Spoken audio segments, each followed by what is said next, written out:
Hi, this is Jean-Pierre from Studio JPEG.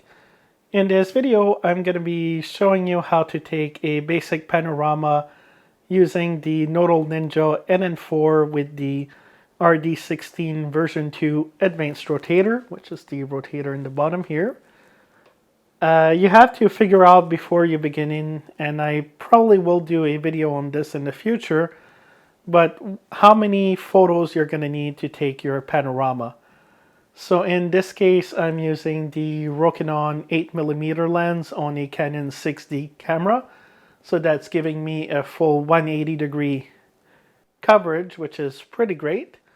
So I'm only taking a photo at every 90 degrees. So you take the thumb screw and you tighten it up in the 90-degree hole. If you have the same Rokinon lens, but you're using a Rebel camera such as a T2i, T3i, T4i, T5i, etc., etc., then maybe you would be better off with these 60 degrees.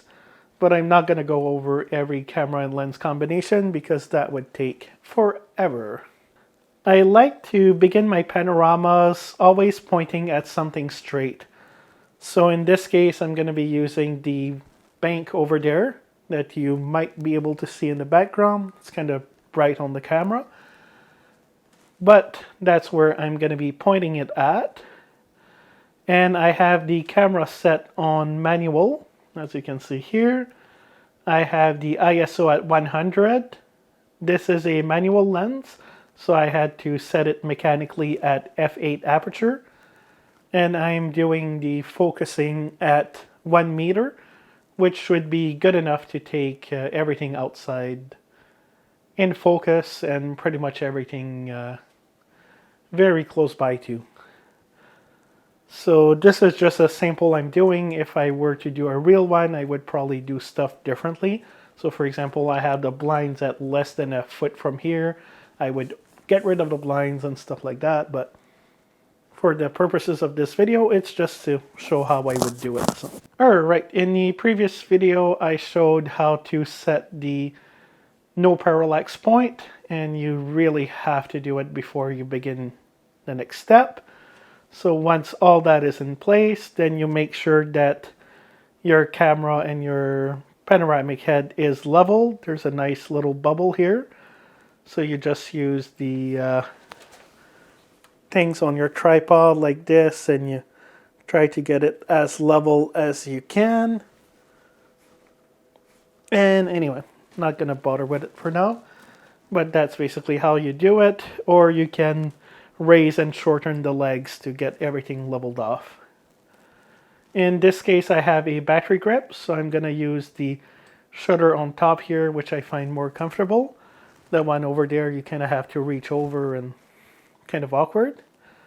So again, I'm on manual, ISO 100, f8, and if I half press, then the light meter comes on, even though it's a mechanical lens with no electronics or anything, but through the lens metering comes on and tells me that 1/30th of a second is about right. And since it's a rainy day outside, I have set the white balance on cloudy, which looks about right. And I have the self timer 10 seconds set on, because when you press on the shutter, it's going to cause some vibrations, so you really want that to stabilize. So now we have this set up. The last thing we have to set up, and we have the camera set up, and the last thing we have to set up is the vertical one here. So I'm going to set it at 15 degrees pointing down. That's just because that's what I find works best with this camera and lens combination. And I'm going to take a photo, which takes 10 seconds. And once the photo is taken, if I like it, perfect. If I don't like it, and I'm just doing a series of test shots, the last shot that I'm going to do is I'm actually going to put my hand in front of this. So this is going to be my final test shot.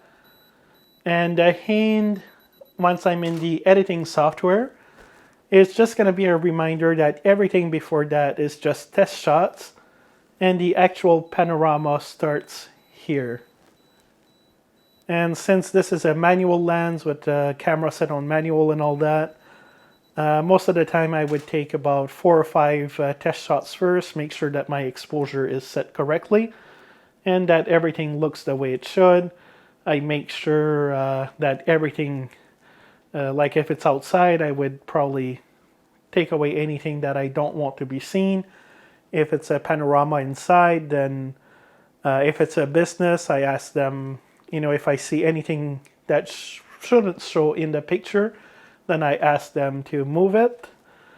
And then after that, after the first photo, I turn it 90 degrees and the rotator does click me into place.